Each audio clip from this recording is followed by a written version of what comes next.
So one way that you can actually try to get rid of some of that backlighting is by having her in the grass like she is, and I'm going to shoot a little bit higher angle, keeping the sun and the sky completely out of the shot.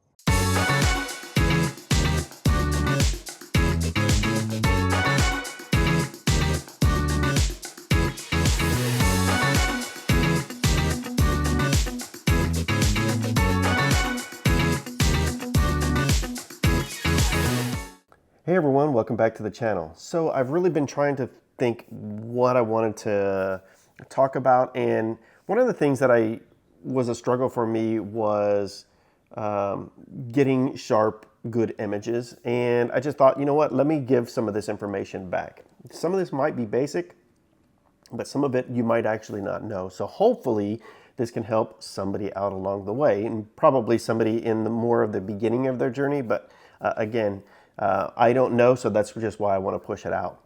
These 5 things should be able to help you get better, sharper images. The first one that you want to really, and these aren't really in any order. So the first one is shutter speed.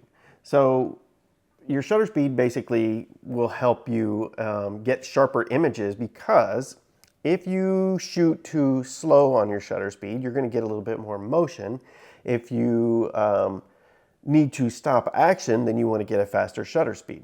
There's a couple things that you can really do with that, but the first one is I typically try to keep my shutter speed at least double my focal length. So what that means is that if I have the 85mm lens on my camera, which is my favorite focal length, then I want to have a shutter speed of at least 1/160th of a second. And that will hopefully minimize some of that shake when I press the shutter, maybe the movement of the subject.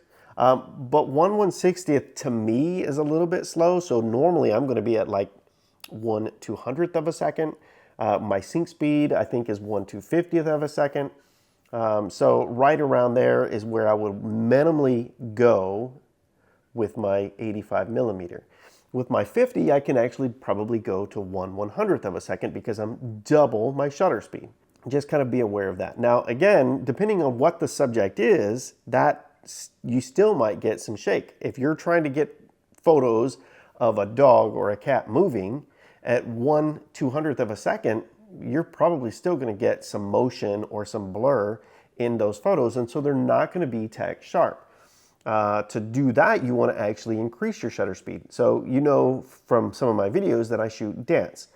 So typically, if any of my dancers are about to do any type of a motion shot, an action shot, I'm going to set my shutter speed to 1/1000th of a second, because now I want that shutter to close super fast and it will stop that motion. Knowing what your shutter speed is going to do as far as stopping the action, how slow you can go to limit that motion, that's a really good way to help get sharper images. The second one is limiting your ISO.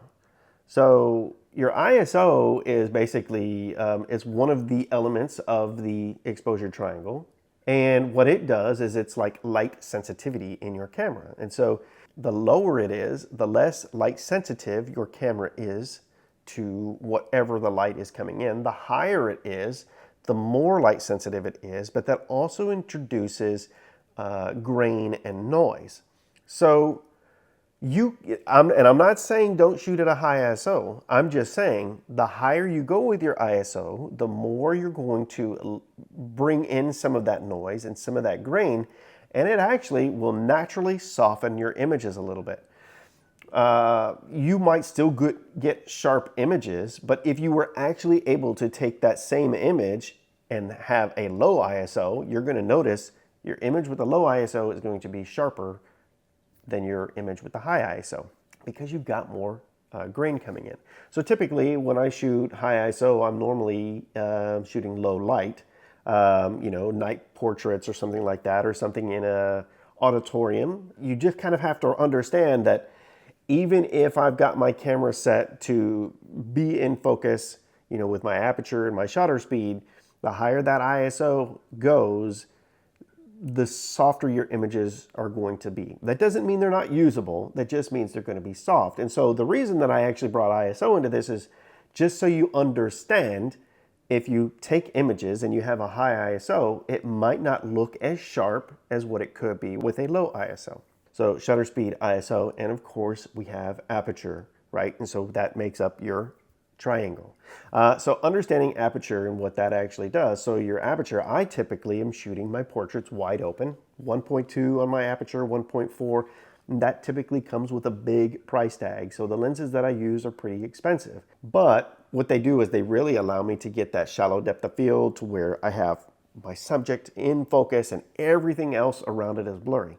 But the problem is at 1.2 or 1.4, that sliver of focus is super tiny to where like the eye can be in focus and the nose is already getting soft. It's great if you're trying to get that subject and separation and background separation. But what can also happen is if you don't have your other two elements in that triangle right, any kind of movement can cause out of focus shots. So maybe you have a lens that's like 1.8, which is going to allow you to get some decent separation, but you're still getting some out of focus stuff. It could be that your subject is moving slightly or you've got a little bit of camera shake when you push the button. So it's because that depth of field is like super, super tiny.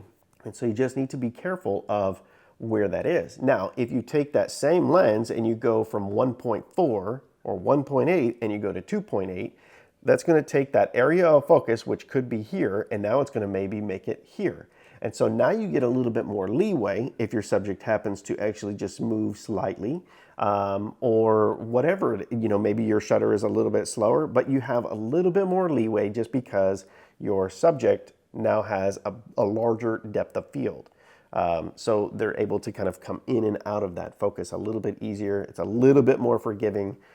You still need to make sure to get the shutter and your ISO right, but those are the three elements of the exposure triangle. And again, those are like the fundamentals of photography, is that exposure triangle. It took me too long to figure it out. But actually understanding and knowing those and knowing how those actually work with focus can really help you get sharper, cleaner, better images. But there's a couple others, and maybe these you might not know. And again, there might even be more than what I'm going to talk about in this video. But here's the next one. The next one is what I say, don't fight with the elements. What do I mean by that? I did a video, I did some photos with a friend, Carolina, a couple months ago, and I actually went out and rented the Canon R50. It came with a little kit lens, and I just wanted to try it out just to see, because I had somebody reach out and I recommended that camera. So I was like, you know what, I actually probably should test it out before I recommend it. It's a great little camera, but any camera is probably going to struggle with this. And so what do I mean by don't fight with the elements? There was a couple shots where I'm shooting with her, I was shooting natural light. I was shooting with her backlit. So I've got like the sun coming towards me, sunset time. And so when you shoot into the sun or into bright light, it's going to actually affect your camera. It's going to affect what's actually happening with your camera.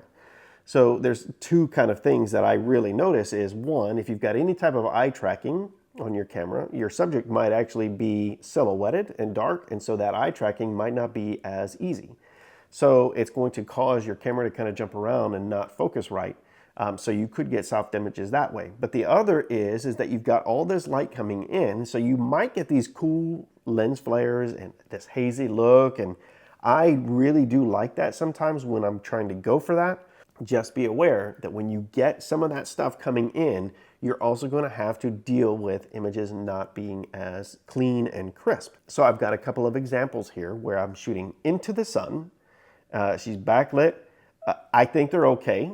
I'm not using my great lenses on this. I'm using like a Nifty 50 on this. So it's still a decent lens, but the image is just a little bit softer. Whereas if I just tilt down and get the sun or the sky out of my background, now you get a much cleaner image, same camera, same lens. So when I say don't fight the elements, maybe don't get so much of the sky in the background. If you're a natural light photographer and you're not using that flash, maybe angle your subject or your camera to where you don't have as much sky to blow out your background, which I think actually looks a little bit better anyway when it's not completely all blown out. But all of that light can cause your images to be a little bit softer. So just know, again, they're probably still sharp in the sense that they're sharper than out of focus, but they're not going to be as clean and crisp if you were to just change your angle a little bit and get much more of that light out of your camera, out of your lens, and just tilt and get a little bit better shot. So that's going to give you a cleaner image. So don't fight the elements. Don't make that camera, again, if it's mirrorless, like jump back and forth on the focus, because you're going to probably miss focus unless you're just like, spraying and praying, but that's not really what you're wanting to do. So don't fight the elements on the camera. Also, again, if it's low light when you're shooting, just know you're going to have to bump up that ISO, going back to the exposure triangle, and your images are going to be just a little bit softer than they typically would be if you had better light. And the last one, every one of those other ones is free, super easy to do. All you have to do is just understand, right? And just practice those things and you'll get better, sharper images. This one here requires money. I'm not going to lie. A $3,000 lens is going to be much better than a $150 lens. You're going to be able to get better images the higher you go in cost and price with your gear. That's just the truth of it. That doesn't mean that you have to go out and spend that money on that $3,000 lens. Kit lens, and I've got a couple of examples here. Two different examples. One shot with Carolina, again, outside with a kit lens. I think it's an 18 to 55 or something like that. And the aperture, I don't remember what it is, but I'll have it listed in the video. The aperture is a high aperture, so everything should be in focus.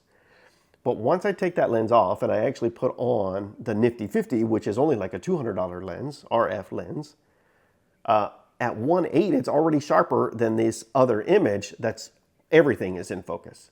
The cool thing with that 1.8 lens is it's a little bit better glass, but it also gives me that separation that I want. A lot of people sometimes buy those kits on Amazon or whatever, and they come with that little kit lens, and they're not able to actually get good images because those lenses aren't that good. There's other reasons, but the lenses just aren't that great. This other one I shot in studio with Drina, and I wanted to just test out this old EF 24-105 with a variable aperture. And I think the aperture was actually set at 5.6. It's all in studio light, so I'm controlling the light. And at 5.6, that old kit EF lens, and it's not really a kit lens, but it's an older EF lens. It's not the L version. It's the cheap version. It's soft. I mean, it's sharp for that lens, but it's soft.